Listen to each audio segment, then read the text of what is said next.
Hola, soy Luz Uriol Gárate, miembro del equipo gestor del curso virtual Hacia el fin de la violencia contra niñas, niños y adolescentes, niñez, adolescencia y violencia basada en género en el marco de la mejora de los servicios de prevención y atención.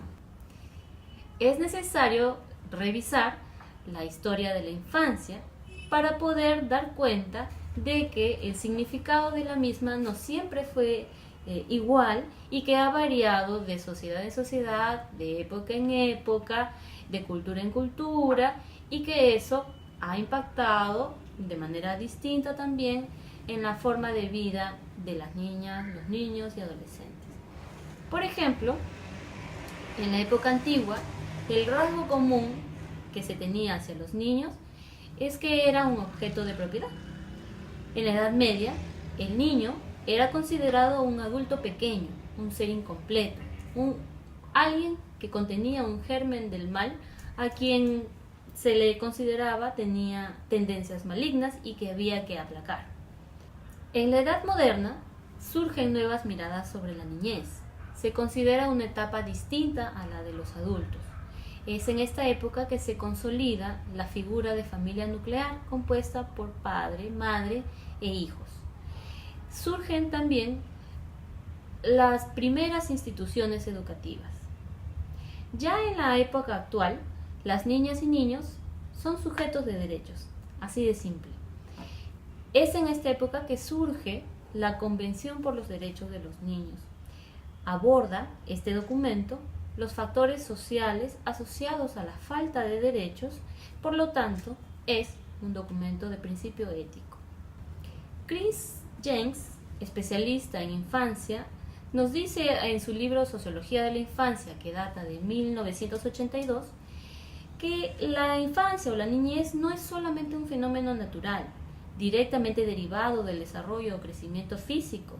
Es además, y sobre todo, una construcción social, diferente en cada tiempo y geografía, que hace referencia a un estatus delimitado, incorporado dentro de una estructura social y manifestado en ciertas formas de conducta, todas ellas relacionadas con un conjunto concreto de elementos culturales. Paradigmas de la infancia. Se entiende un paradigma como un parámetro desde el cual se define la identidad de un otro. Por otra parte, un estigma es una valoración negativa que se hace de alguien a partir de aquello que lo diferencia, que no se ajusta a la norma, que no es considerado normal. Desde este punto de vista, paradigma y estigma vendrían a ser dos caras de una misma moneda, los prejuicios. Los paradigmas en sí son representaciones o visiones, en este caso adultas, acerca de la infancia, y distinguimos dos componentes. Uno, la subestimación, que a su vez tiene consecuencias, como la desestimación del mundo y del saber de los niños, la sustitución de sus esfuerzos e iniciativas, y la victimización en nombre de su fragilidad. Por otro lado, el otro lado del paradigma, ubicamos la desconfianza que acarrea algunas consecuencias como la corrección permanente, la patologización de las discrepancias y la coacción constante para el cambio. Siguiendo con los paradigmas de la infancia, encontramos que Alejandro Kusianovich en el 2001 encuentra 6 tendencias conceptuales y prácticas que regulan la participación de los niños. Un primer paradigma identificado lo denomina la propiedad familiar, que se pone de manifiesto en frases coloquiales como mi hijo, mi hija, mi niño, pero que además arrastra otras ideas con ello, como es mi hijo, hago con él lo que quiero, o lo crío como quiero, o lo castigo como quiero. Otro paradigma identificado es considerar la infancia como un potencial, es decir, el niño, la niña o la adolescente, visto como alguien que todavía no puede o no es capaz de dar su opinión o su parecer sobre algo que le compete o que lo involucra.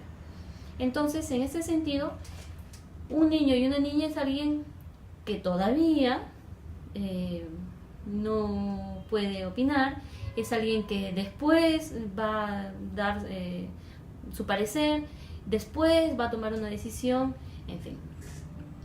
Un siguiente paradigma es la peligrosidad, referido a cuando se considera a un niño como alguien que altera un orden, pero un orden establecido desde el punto de vista adultocéntrico. Entonces, en ese sentido hay que corregir al niño constantemente porque es peligroso para ese orden. Un siguiente paradigma tiene que ver con la cultura de la privatización, que es restringir la acción de los niños y las niñas al ámbito privado, doméstico, impidiéndosele accionar en espacios, digamos, de tomas de decisiones que implican un actuar de lo público. Un siguiente paradigma se refiere a la cultura de la prescindibilidad, es decir, no contar con la opinión, ni con el parecer, ni con el punto de vista de ninguna manera de los niños y niñas, precisamente porque están siendo considerados seres incapaces de dar su opinión, su parecer o de tomar alguna decisión. Eso atribuido a la fragilidad, ¿no? Y a la incapacidad que desde el mundo no solo adulto, sino adultocéntrico, se le atribuye a los niños. Y un siguiente paradigma identificado tiene que ver con la cultura consumista, que es considerar al niño como un agente, como un potencial consumidor, ¿no? Entonces a quién se les ofrece juguetes o golosinas, este tipo de cosas. Entonces, ante esta exposición, digamos, de lo que refiere a los paradigmas y a cómo ha ido evolucionando la infancia o la concepción de la infancia, les planteamos 3 preguntas. La primera, reflexionar acerca de cómo la sociedad elabora, produce y reproduce estigmas, desencadenando prejuicios que llegan a ser tomados como verdad. Analicen también cómo se originan los estereotipos y qué factores lo construyen y condicionan. Finalmente, les planteamos que reflexionen sobre qué paradigmas en el ámbito personal aún conservan sobre la infancia y eso, qué implicancias podría tener en el desempeño de sus labores. A fin de que quede clara la información acerca del interés superior del niño, es necesario tener en cuenta que existe una ley referida a este punto y es la ley 30466, ley que establece parámetros y garantías procesales para la consideración primordial del interés superior del niño. Esta ley otorga al niño el derecho a que se le considere de forma primordial el interés superior en todas las medidas que lo afecten directa o indirectamente. A su vez, dicta parámetros para la aplicación, reconociendo al niño como un titular de derechos. En ese sentido, surge la Convención sobre los Derechos del Niño, CDN. Es un tratado internacional de las Naciones Unidas firmado en 1989. Es un documento vinculante. Esto quiere decir que los estados parte, los que suscribieron y luego ratificaron, asumen compromisos como el de adecuar sus propios marcos normativos a los principios de esta convención y también se comprometen a destinar esfuerzos y recursos para que cada niño en estos países goce pleno de su derecho. Esta convención hace énfasis en que los niños tienen derechos civiles, políticos, sociales, económicos y culturales. Y se resaltan que sus derechos requieren de protección especial frente a cualquier otro grupo vulnerable de la población. La Convención tiene 54 artículos. El derecho de las personas menores de 18 años a desarrollarse en medios seguros y a participar activamente en la sociedad está garantizado en este documento. Además, y es preciso señalar, que nuestro país ha suscrito y ha ratificado esta convención. Así como los niños son reconocidos como sujetos de derechos, también se reconoce a las personas adultas como sujetos de responsabilidades frente a los niños. Es así que este documento no es solamente declarativo, no es solamente una declaración de principios, es una convención y es un documento que hay que aplicar. Hasta el momento son 192 países los que han firmado y ratificado esta convención, siendo Estados Unidos y Somalia los únicos países en el mundo que no lo han hecho. El Código de las Niñas, Niños y Adolescentes. En este documento, el interés superior del niño también está contenido y se pone de manifiesto en los artículos 9, el artículo 45 referido a las funciones de la Defensoría, el artículo 78 referido a la restitución de la patria potestad, el artículo 81 acerca de la tenencia, el artículo 88 relacionado con las visitas, el artículo 90 que tiene que ver con la extensión de regímenes de visita y el artículo 118 acerca de las situaciones imprevistas.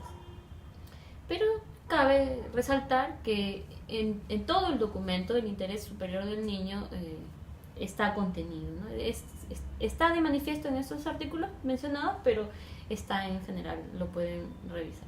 Finalmente, la ley número 30364, que es la que de alguna manera regula las acciones del Programa Nacional de Lucha contra la Violencia Familiar y Sexual, que es la ley para prevenir, sancionar y erradicar la violencia contra las mujeres y los integrantes del grupo familiar, también contiene este interés superior del niño.